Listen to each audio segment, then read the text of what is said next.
Praise be Jesus Christ, now and forever. While there is without doubt much gloom around and much to be gloomy about if we allow it, both in the church and in the world, there are also some encouraging signs. Rather like the biblical mustard seed, they are often very small, in some cases barely noticed, but they are there and they will grow. One of these encouraging signs in the deeply secular West are the number of conversions to the faith, including what might be called celebrity conversions.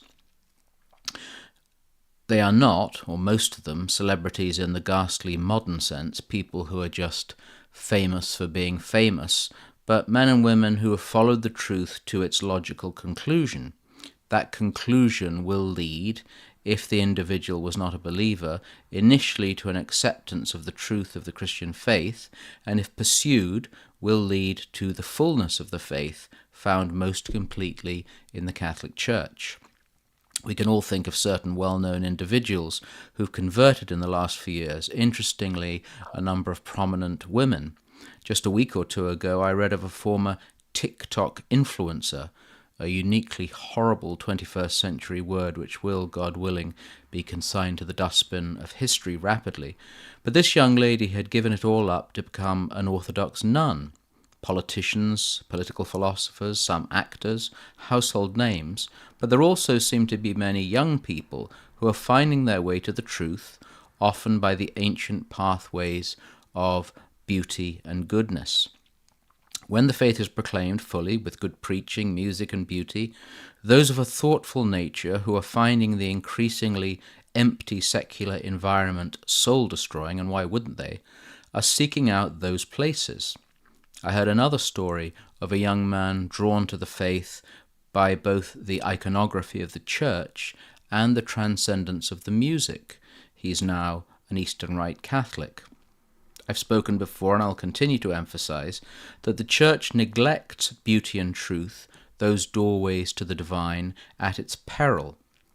However, that other door, the door of goodness or holiness, is often the first chance someone who is seeking the fulfillment offered only by the Lord, knowing the Lord Jesus Christ, can grasp onto before even entering a church or experiencing the teaching, the kerygma, the didache, and that is meeting someone good who has been converted. St. Bede the Venerable, one of our greatest Anglo-Saxon saints and the father of English history, makes this point beautifully in a meditation for the feast of St. Matthew, the famous tax collector, lured by the Lord from his love of riches to the love which is everlasting and supremely satisfying. St. Bede writes, "The conversion of one tax collector provided an example of penance and forgiveness to many tax collectors and sinners. The power of conversion is a tremendous tool for the conversion of others. Remember, after the conversion of Matthew, whose eyes were drawn from the pile of gold on his table to the eyes of Jesus, Matthew gathered friends and fellow sinners to dine with the divine physician, who came to heal the sickness of sin.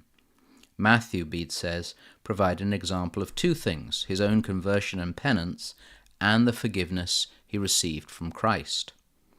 How often have we failed to give good example? And I certainly speak for my own self, not only in private, in our own sinfulness, but in public.